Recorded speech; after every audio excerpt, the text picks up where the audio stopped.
कधी प्रवास केला आहे किंवा पाहिलेल्या वाहनांची नावे सांगा पाहू. मॅडम मी सांगू का? मॅडम मी सांगतो. पायल सांग पाहू.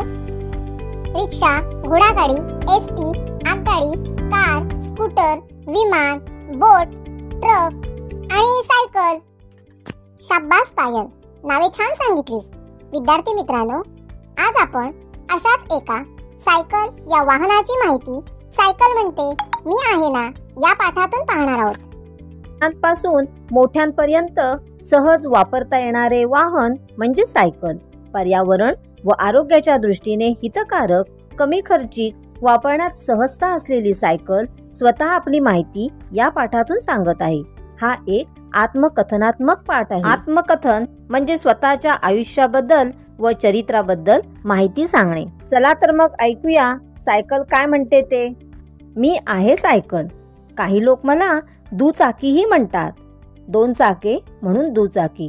तसं म्हटलं तर माझा जन्म 1690चा. फ्रान्स देशातील MDC वर्ग हे माझे जन्मदाते.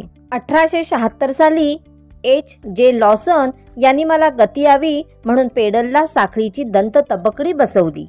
मला खरा वेग आला तो रबरी टायरमुळे.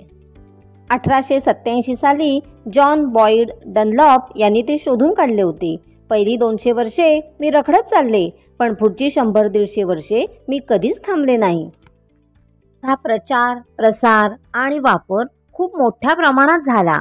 असा एकही देश नाही की जेथे माझा वापर होत नाही.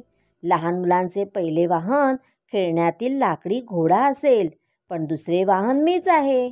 आई वडील आपल्या मुलांना सायकल हमखास आणून देतात. का माहीत आहे? तर किंमत माफक आणि अपघाताची शक्यता एकदम कमी. त्यावरून पडला तरी खर्चटेल, थोडीशी दुखापत होईल आणि ती लगेच बरी होईल. मात्र तुम्ही त्यातून धडा शिकाल. एकदा का तुम्हाला आत्मविश्वास आला की मग तुमची माझी संगत कायमची जुळते. आई तुम्हाला म्हणते जा दुकानातून साबण घेऊन ये. तुम्ही कंटाळा करत नाही.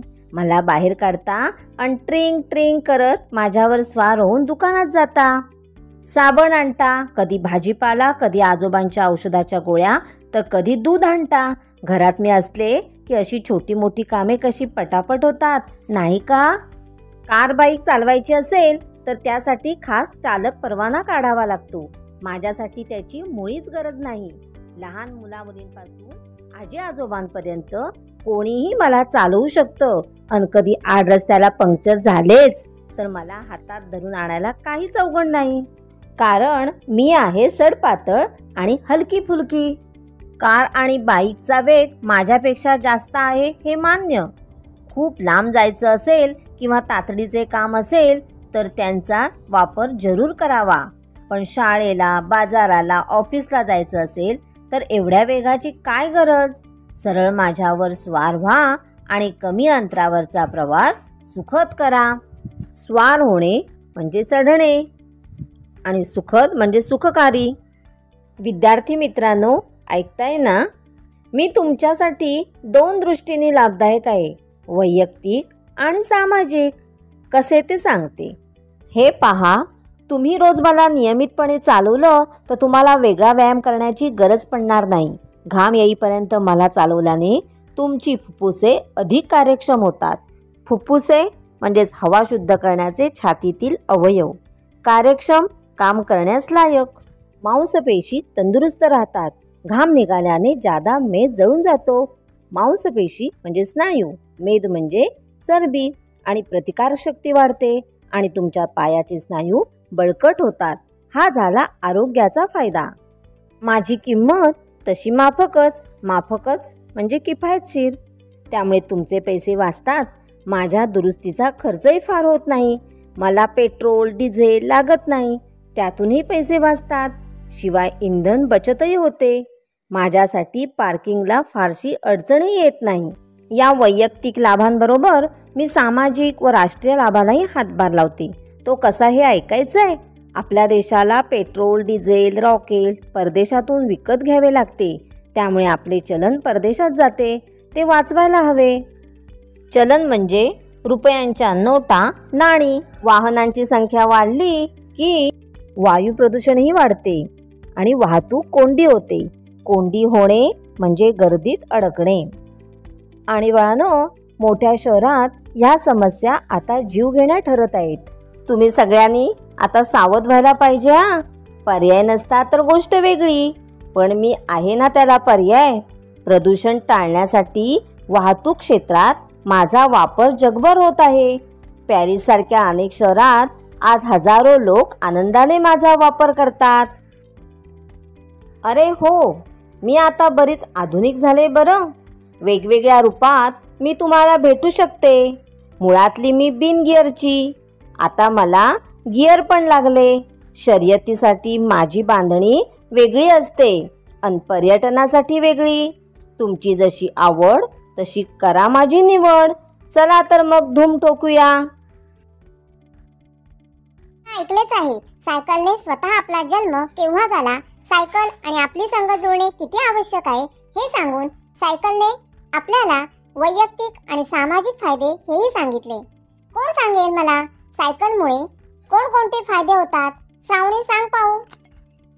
वैयक्तिक फायदे, व्यायाम होतो, पैशाची बचत होते. सामाजिक फायदे, वाहतूक कोंडी होत नाही, अपघाताचे प्रमाण कमी. आणि राष्ट्रीय फायदे, इंधनाची बचत होते, इंधन परदेशातून विकत घ्यावे लागणार नाही आणि चलन वाचते. अगदी बरोबर, शाब्बास. आणखी माहिती पहा. भारतामध्ये सायकल स्वातंत्र्यानंतर अनेक वर्ष मुख्य साधन म्हणून वापरली जात होती. 1960 ते 1990 पर्यंत भारतामध्ये क्वचित एखादा परिवार असेल ज्याच्याकडे सायकल नसेल. जगभराचा विचार केला तर चीन या देशामध्ये सर्वात जास्त सायकलचा उपयोग केला जातो.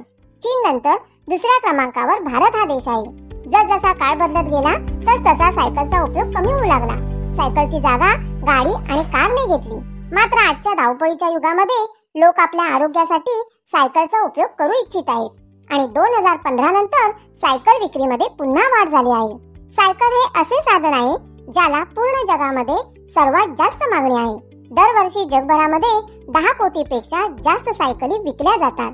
त्याचप्रमाणे विद्यार्थी मित्रांनो, तुम्हाला माहित आहे का, आंतरराष्ट्रीय सायकल दिवसही साजरा केला जातो. तो कोणत्या तारखेला साजरा केला जातो? सांग पाहू आदित्य. मॅडम 3 जून. अगदी बरोबर. 2018 मध्ये संयुक्त राष्ट्र संघाद्वारे अधिकृत रूपात 3 जून हा दिवस आंतरराष्ट्रीय सायकल दिवस म्हणून साजरा करण्यास सुरुवात झाली.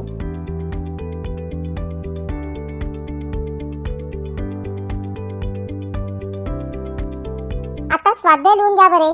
प्रश्न पहिला, सायकल शिकताना तुम्हाला आलेले अनुभव 8 ते 10 वाक्यात लिहा. प्रश्न दुसरा, सायकल व मोटारसायकल यांचा संवाद 8 ते 10 ओळीत लिहा आणि पाठाचे वाचन करा. चला तर मग उद्या भेटूया.